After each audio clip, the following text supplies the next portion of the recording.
নির্বাচনমুখী সংগঠন, আন্দোলনমুখী দল বা মোর্চা করা উচিত। যুব মোর্চা, কৃষক মোর্চা, মহিলা মোর্চা সবসময় রাস্তায় থাকা উচিত এবং ইনডোর ভার্চুয়ালের সংখ্যাটা কমিয়ে দিয়ে রাস্তায় আন্দোলনের সংখ্যাটা বাড়ানোর প্রয়োজন হয়েছে বলে আমি মনে করি। বাংলাতে উপনির্বাচন হয় না।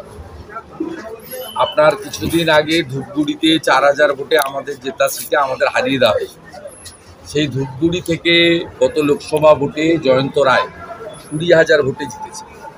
এই মাদারিহাটে যখন সাধারণ নির্বাচন হবে তখন 30-40 হাজার ভোটে বিজেপি প্রার্থী জিতেছে। উদাহরণটা দিলাম তো ধূপগুড়ি। অতএব এটা নিয়ে টকশোতে আপনারা বলতে পারেন, এটা নিয়ে আমরা ভাবিত না। এবং গতকালও আমি বলেছিলাম এই পশ্চিমবঙ্গে উপনির্বাচনের ফল নিয়ে, এখানে ভোটই হয় না উপনির্বাচনে। যে মেদিনীপুরে পুলিশ একটাও পোলিং এজেন্টকে কাউকে বাড়িতে থাকতে দিয়েছে?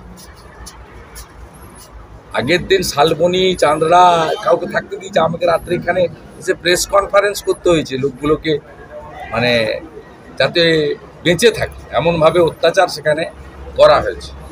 এমনকি ভারতীয় জনতা পার্টির শক্তি কেন্দ্র প্রমুখ, তার বাচ্চার জন্মদিনের খাওয়ার প্যান্ডেল পর্যন্ত ভাঙা হয়েছে। এত অমানবিক। নির্বাচন 26-এ হবে এবং মহারাষ্ট্রের মতোই নির্বাচন। তবে এক্ষেত্রে আমি বিরোধী দলনেতা, আমি সংগঠনের আভ্যন্তরীণ বিষয়ে নাক গলাই না, যুক্তও থাকি। আমি শুধু একটা জিনিস উপলব্ধির মধ্য দিয়ে বলতে পারি, আমি সিপিএমের বিরুদ্ধে লড়াই করেছি, গণ আন্দোলন করেছি এবং অনেক গণ আন্দোলনে বর্তমান শাসক দলের নেতৃত্বে তখন হয়েছে 11-র আগে, তাতে প্রত্যক্ষভাবে যুক্ত থেকেছি, কেস খেয়েছি ইত্যাদি। তাতে দুটো জিনিস আমার উপলব্ধিতে এসেছে, নির্বাচনমুখী সংগঠন এবং আন্দোলনমুখী দল বা মোর্চা, এটা আমাদের করা উচিত। আমাদের হাতে মাত্র 1 বছর আছে, ভোটাররা প্রস্তুত আছে এবং সকলেই 26-এর জন্য অপেক্ষা। এই 6টা আসন নিয়ে কেউ ভাবেনি।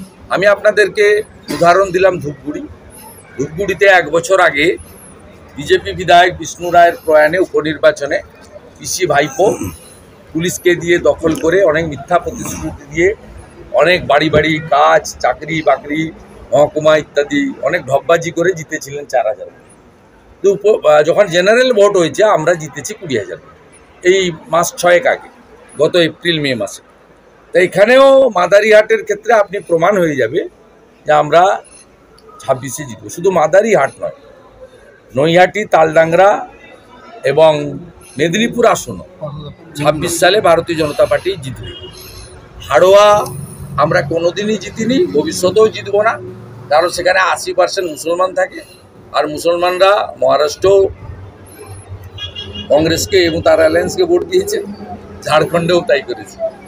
আর সিতাইতেও প্রায় 40% কাছাকাছি মুসলমান আছে।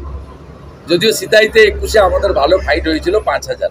সিতাই আমরা ভালো লড়বো, সমানে জিতবে কিনা জানি না 26-এ। তা আপনি আমার নাম করে লিখে রাখুন, কারণ ওপারেই তো আমি ফাঁকা করে দিয়েছি পূর্ব মেদিনীপুর। আমার কাঁথি পুরসভা জোর করে দখল করে মমতা ব্যানার্জির গুন্ডারা 22 সালে দখল করে জিতেছিল কাঁথি পুরসভা। মমতা ব্যানার্জি বিধানসভায় দাঁড়িয়ে আমাকে বলতেন আপনি আপনার এলাকায় হেরে গেছেন। ওই কাঁথিতে তো লোকসভা ভোটে কি হয়েছে মানুষ দেখেছে। 21টা ওয়ার্ডের মধ্যে 19টা ওয়ার্ডে বিজেপি, 50,000 ভোটে আমি কাঁথি জিতিয়েছি। 25,000 লিড আছে দক্ষিণ ঘাটে, 24,000 ভোটের ভোট হয়তো। তাছাড়া উপনির্বাচনের পরিবেশ নেই। তাছাড়া দলের সাংগঠনিক অভ্যন্তরীণ বিষয়ে যখন সিদ্ধান্ত হবে সেখানে মতপার্থক্য, ভিন্ন ভিন্ন মত থাকতে পারে। প্রতীক হচ্ছে ফাইনাল। ভারতীয় জনতা পার্টি যারা করে তারা পদ্মফুল দেখেই করে, তাদের নেতা নরেন্দ্র দামোদর দাস বলে। ভারতীয় সংস্কৃতি, সনাতন সংস্কৃতি, জনজাতিদের স্বার্থ এবং অধিকার, এটাই হচ্ছে আমাদের মতপথ। নৈহাটি, মেদিনীপুর, তালডাংরা এবং মাদারিহাট 26-এর ভোটে জিতবেন, যেভাবে ধূপগুড়ি আমরা উপনির্বাচনে হেরে লোকসভায় 20,000 ভোটে এগিয়ে আছি। তো এগুলো কোনো ইস্যু নয়। বলছি জন বার্লা কি আমি কোনো উনি এখনো স্টিল বিজেপি। মাঝে ওনার মিসেসও অসুস্থ ছিল, আমি কোনো কমেন্ট করব। এগুলো this is not the time, এগুলো মিডিয়ার কাজ। আমি মনে করি পশ্চিমবাংলার উপনির্বাচন নিয়ে কোনো টক শো, কোনো ডিসকাশন, কোনো ইন্টারাকশানে পার্টিসিপেটই করা উচিত না।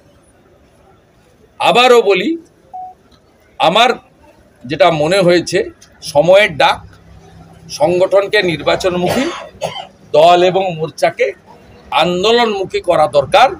এই জনবিরোধী, দুর্নীতিগ্রস্ত, কোটি কোটি ছেলে মেয়েকে বেকার বানিয়ে দেওয়া, ট্যাব থেকে সাইকেল, সর্বত্র দুর্নীতিতে নিমজ্জমান, পুলিশ নির্ভর, রোহিঙ্গা নির্ভর এই তৃণমূলকে উৎখাত করতে গেলে আমাদের রাস্তায় আরো বেশি করে থাকা দরকার।